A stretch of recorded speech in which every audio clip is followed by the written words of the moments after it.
This one is a total stiff. You can't have her as your president.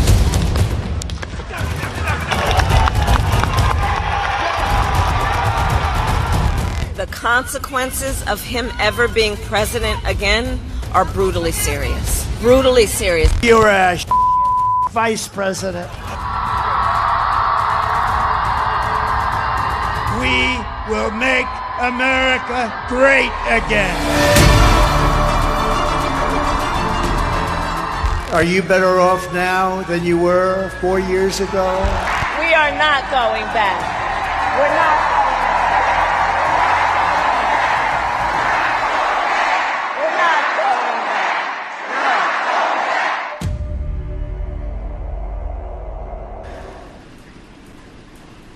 No. The United States of America has begun voting in its historical US presidential elections, and we here at News 9 Live are bringing you the latest on that front and understanding what it means for India. Hello and welcome. I'm Krishnakumar. It is the tightest ever contest between two candidates fighting to become the US president. Donald Trump and Kamala Harris neck to neck in national polls so far, and key battleground state surveys also predicting that the next US president is becoming increasingly challenging to understand who is going to be. Harris and Trump remain virtually tied across opinion polls. The winner will likely not be known for days after voting ends, so don't expect a resolution to this contest very soon. This pivotal election is set to have significant implications for the global economy, contributing to the recent correction in the Indian stock markets and stock markets across the world. Currently, Indian markets are experiencing a major downturn, reminiscent of the turbulence seen during the COVID crash. From their peak, Nifty and Sensex have each corrected by roughly 8%. The sell-off largely driven by foreign institutional investors who have withdrawn over 1 lakh crore rupees from the Indian market since the month of October began. However, domestic institutional buyers have stepped in, absorbing much of this sell-off by investing over 1 lakh crore rupees again during the same period. Experts suggest that if Harris wins, the US Federal Reserve may maintain an accommodative stance, potentially leading to a 25 basis point rate cut later this week on the 7th of November. And this could encourage the Reserve Bank of India to initiate monetary easing as well, which would be a positive development for our markets. On the other hand, a Trump victory could result in a hawkish policy aimed at keeping yields on the dollar high, likely prompting further selling from foreign investors. It's not good for the Indian market. It's not just about the markets. This election's outcome is set to have a huge impact on the world, and specifically speaking, India as well. So many factors, so many ties that bind US and India. Let's try to understand that better. We have a very special set of guests joining us on this broadcast. We have Mr. Andrew Holland, CEO, Avendus Capital. Thank you, Andrew, for taking time out to be with us. We also have Mr. Jant, Gupta, former ambassador to WTO. Joining us, we also have Dr. Manish Turangbam, Director, Kalinga Institute of Indo-Pacific Studies, joining us. Thank you, Dr. Manish, for taking time out to be with us. Let me quickly begin by asking Mr. Jayant Das Gupta, former ambassador to WTO. This election, every US election is important, but this one, even as we speak, many Americans have already cast their vote. Your thoughts at this point of time? Well, the election is going to be a very closely fought one, as predicted by all the opinion polls. But I think if you look at it from an Indian perspective, whosoever wins, I don't think the relationship is going to change very much or radically. Because if Kamala Harris takes over, it will be more or less a continuation of President Joe Biden's policies with some changes. And President Trump has already been president, and he gets along very well with our prime minister. They have a personal equation. So, of course, does President Biden. So I think, the usual differences of opinion will arise. But overall, I think on the economic front and on the political front, I don't think there would be any difference from what has been going on for the past, let's say, 8 years or so since 2016. Okay. Fair enough. Stay with us. Let me take this quickly to Mr. Andrew Holland, CEO of Avendus Capital. Andrew, great joy, pleasure, privilege every single time you speak. Look at what's happening with the markets. All the talk is about the sentiment in the markets, sentiment in the Indian markets. Talk to us from the markets' perspective. There are two clear outcomes, and nobody is being able to call it even today, even as America is voting. Yeah, well, I mean, obviously opinion polls are opinion polls, so let's just see if there's no clear winner. But if it is prolonged, then we'll have to wait and see what the Federal Reserve does about that, because obviously that would cast a kind of a shadow over their thinking if they don't have a clear winner. I think if it's Kamala Harris, then nothing really changes.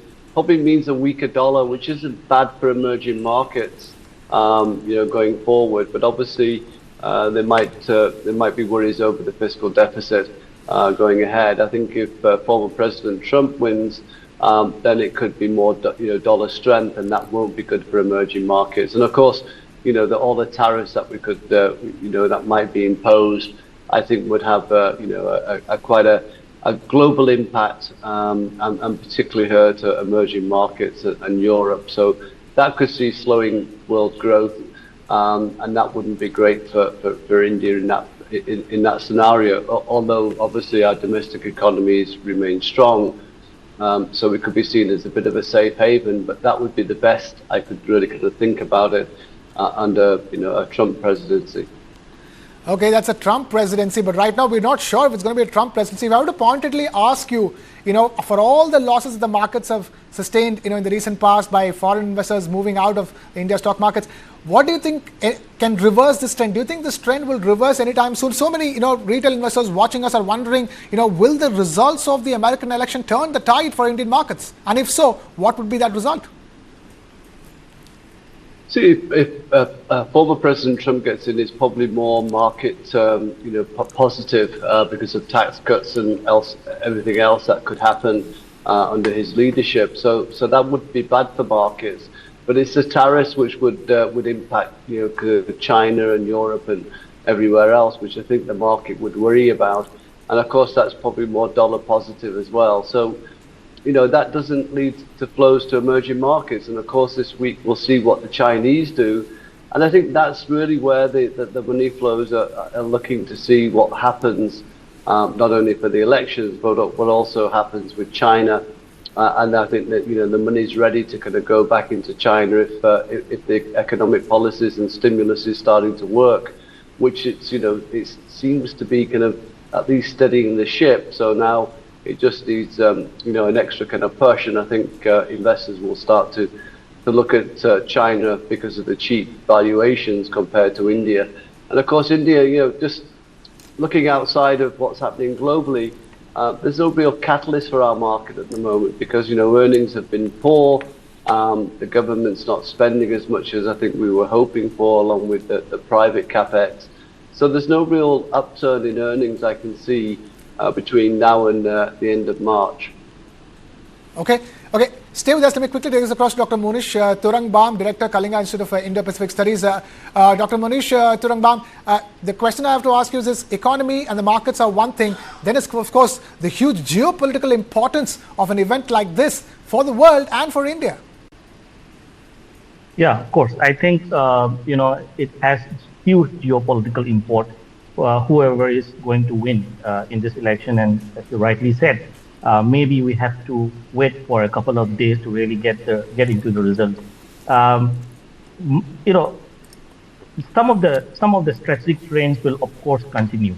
China will be a primary factor in how America looks at the world. The growing U.S.-China competition will be at the very heart of any administration that comes to power in Washington. There might be certain shifts in terms of how a Trump or a Kamala administration handles, the economics and the national security interlinkages between China and the United States, as we have already seen during the Biden administration in the form of tariffs and also in the form of the coming battle over semiconductors and electronic vehicle markets. I think that's going to play out in a major way. Trump has recently often spoken about wanting partners, whether it is NATO or Taiwan, to sort of pay up more for their defense when it comes to their defense against Russia or against China. So I think in that case, we will have to see if Trump comes to power, whether there will be a replay of the 4 years of previous Trump administration, where there were a lot of uncertainties between America's close allies and partners. Will that replay itself, or will that come in a new flavor? With Kamala coming in, I think there will be much more continuity, although we are also going to see a lot more geopolitical play out in terms of non-military issues, like how the administration is going to deal with climate change and green transition spanning across the Indo-Pacific and the world, and America's role in that. And I think it's also important to see that there is a sense of diversification of supply chains, where a lot of countries, including the US, has been looking at a China plus strategy. How that is going to work out in the new administration. I think I agree with the four panelists in terms of saying that there is a calm confidence in New Delhi that no matter who comes to power, the strategic trends, the strategic convergence that India and US has built up over so many issues, multifaceted issues, whether it's bilateral or multilateral, they are going to continue in some way or the other. Yes, there will be some differences, which are differences of nuts and bolts in the relationship, which will depend on who comes to power. Nuts and bolts of the relationship will depend on who comes to power. We take a very short breather here at this stage. We'll be back with lots more on the other side. Keep watching News 9 Live.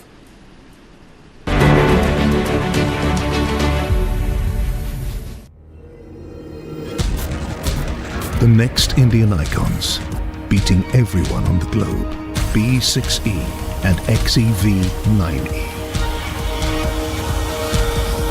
Mahindra's electric origin SUVs. Catch them at Unlimit India.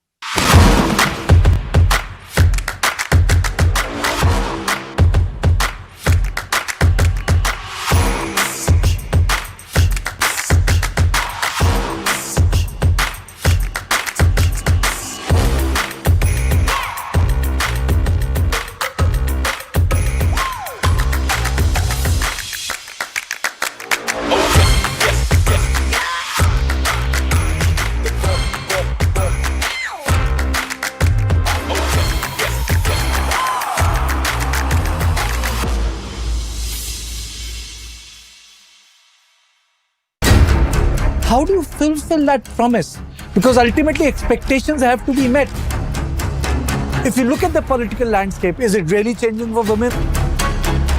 And what is the inability of the forces that dead bodies surface, but not the living people?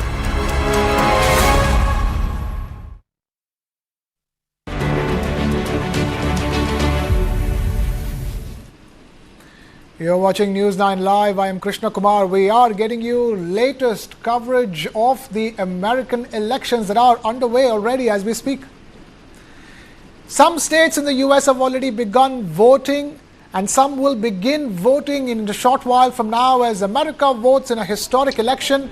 What does it mean for India and the world? We have Andrew Holland, CEO of Avendus Capital, with us on this broadcast. Andrew, all scenarios and all possibilities aside, the larger realization at this stage seems to be, irrespective of who becomes the president, there will be that need to have India as a strategic partner, if not anything to counter China and the problems between the US and China that have been growing multifold over the course of the recent years. India will form a crucial part of America forward strategy, irrespective of who becomes the president. Do you think that realization will dawn upon the financial markets as well?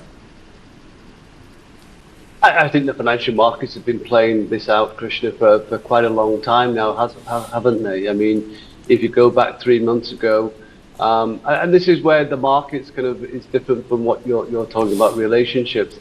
The markets were not liking anything to do with China. I mean, China was just out of anyone's radar, and all of a sudden it's back. So, it really depends on what the policies are, towards China. But that whole China plus one, or companies moving to India, that will continue. That won't move away. That's a trend that's going to continue. But it doesn't necessarily mean that foreign portfolio investors will see that as being a catalyst for them to move back into the Indian market, given where valuations are. And I keep kind of mentioning about the currency, because I think that plays an important part. If the dollar is strong, then obviously the rupee will be weakening, and that's not good for inflation. I think so. There's many moving parts here. Geopolitically, would a Trump win mean that the kind of likes of Iran and Israel and Hamas and Ukraine, Russia, would that kind of be settled a lot quicker? Which means that maybe defense stocks would be under pressure globally, because there's less need for people to arm themselves, or countries to arm themselves as much as they have been doing. So all of these factors will keep to play out and affect our markets, positively and negatively. But I would say, when I look at when the result's over, I'll look at only two things: the currency and the bond markets, where yields are, because that will tell me a good idea of where the markets are thinking and what we're going to be thinking. Because I could give you a case for interest rates to go higher in the US, not lower, if one of the candidates wins. So that's what the market's going to grapple with for the next week or so, in terms of the policies and the implications. But China plus one, I agree, will continue, but it might not be reflected in stock markets. Okay, China plus one will continue, not necessarily will there be an impact on stock markets. Let me take this across to Jant Dasgupta, former ambassador to WTO. Jant Dasgupta, from so many other perspectives, when you look at American elections, especially if you're Indian, you're obviously thinking about all the Indian origin community in the US, and of course the Indians are going there on visas to work, Indian students going there, on visas to study. All of these are important factors, and the regime and who's going to be the president will have a strong impact on all of these things. Well, Indians have been going to the US for many, many decades. And from 1965 onwards, I think there was a marked increase in the influx of Indians going as students. And subsequently, many of them stayed on. That is not going to change. The issue is about, further liberalization of the visa policy. For instance, how long will it take for a spouse who's going on an H4 visa to get to work? That is the kind of minor tweaking of the policy which President Trump, if he comes back to power, may do. Or the Democrats may take a more lenient view of this kind of an issue. So there are these smaller issues which will be tweaked by whether it is Trump or Harris. They will do some minor adjustments. But by and large, I think Indians will continue to go to the US, work there, come back, invest their wealth partly in India, in other countries. So that is a very stable kind of a relationship. What we have to see is whether the US administration stance against China hardens perceptibly, or it is more or less carried on an even keel. Because if it hardens, then India's opportunities for being, China plus one, and investments flowing in a greater measure to India for industries which have hitherto been dominated by China, that could be a kind of a scenario which will only time will tell. The third point, which I think one of the co-panelists has raised, is very important. Trump has been saying that he will have 10% flat tariffs for imports and 60% maximum tariffs. And the other point which he has raised is that if India has a tariff of, let's say, X% for a particular product, then the US will have the same tariff for Indian products going into the US. Now, this is totally against the WTO and multilateralism, which has been worked out since 1948. So, and of course, the past two administrations, and I don't blame President Trump for it, President Obama also was not very much in favor of giving the WTO greater strength or greater independence. So this is of a piece with the thinking since about 2009 onwards on multilateral trade issues. The US continues to remain a firm believer in bilateral ties as far as trade is concerned, but the kind of action which President Trump had taken to impose unilateral tariffs on aluminum and steel products on 7 countries, including India, Right. if that continues, that could disrupt a lot of trade with India also, along with, of course, China would be the major sufferer. Okay, fair enough. Dr. Munish Turangbam, tell us, if I were to ask you your hot take on, for all those watching as far as this elections are concerned, this is reminding us of what happened between George Bush and Al Gore back in the year 2001, how close it got and how many days it took for us to know the final results. I think, without drawing any comparison with the 2000 election, definitely this is one of the closest elections in recent history. And I think, it's going to go down to the wire in the 7 key swing states. And that's exactly where the close margins are going to be. And those close margins are going to also determine the peaceful transfer of power in case Trump loses the election. And if he loses by a very close margin, there are a lot of question marks over, the issue of peaceful transfer of power. So I think this is one of the closest recent elections. And one of the things to remind the viewers about American election is that the American election is a national election, but technically it is a combination of state and local elections spread over the number of states in the United States, and every state has different ballot structures, and every state has different laws, and the counting of votes and the nature of the counting of votes in each and every state is going to determine how many days we have to wait, or will we get to know very early like it happened in earlier times, or are we going to wait for a longer time, as you mentioned, like the one between Al Gore and Bush in 2000. Time will tell.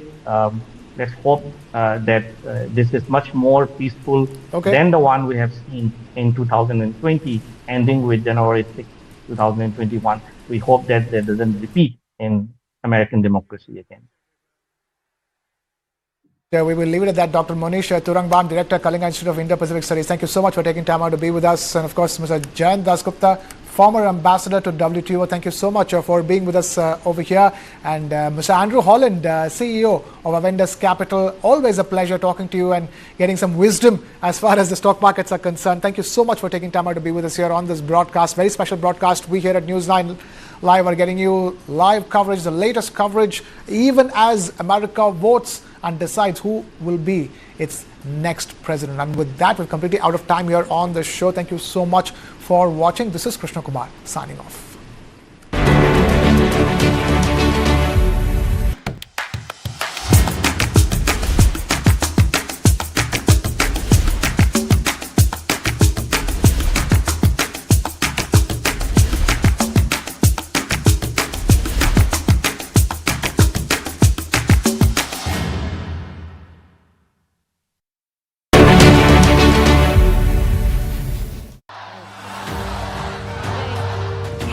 Opportunity in this election to turn the page on a decade of Donald Trump. You say Harris, nobody knows who the heck we're talking about, right? Democracy's biggest stage. What are the key issues dominating the U.S. presidential polls?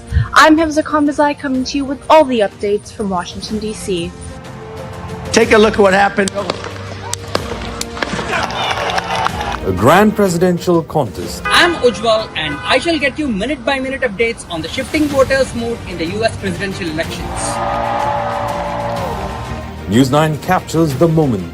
We'll tell you how the verdict will impact you and the global economy. Washington, D.C., New York, Texas, Atlanta, Detroit. Ground reports and analysis. For live updates, please stay tuned to News 9.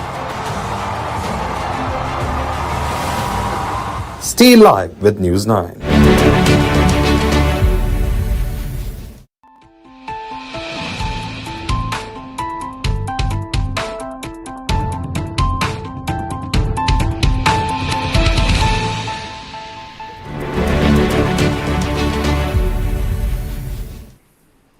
Well, voting for the US presidential elections, it has begun, ladies and gentlemen. A small town, mind you, in New Hampshire, the town of Dixville Notch, they cast the first votes on US election day. Now, this tiny town in the middle of the forest near the Canadian border has traditionally voted first in the nation since the 1960s. New Hampshire, that Dixville Notch, visuals on your screens. And political observers are billing the unpredictable race for the 47th president of the United States as the most consequential one in decades, while appearing to project a grim picture of the country's future under a Trump presidency. Kamala Harris and Donald Trump, they both wrapped up this year's presidential race with a heated battle for Pennsylvania. That's Kamala Harris making her way back to Washington, D.C. after a marathon of rallies.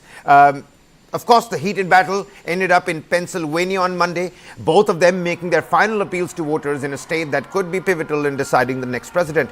Kamala Harris ended her day in Philadelphia at the iconic steps of the Art Museum, made famous by the movie Rocky, where she declared, "The momentum is on our side."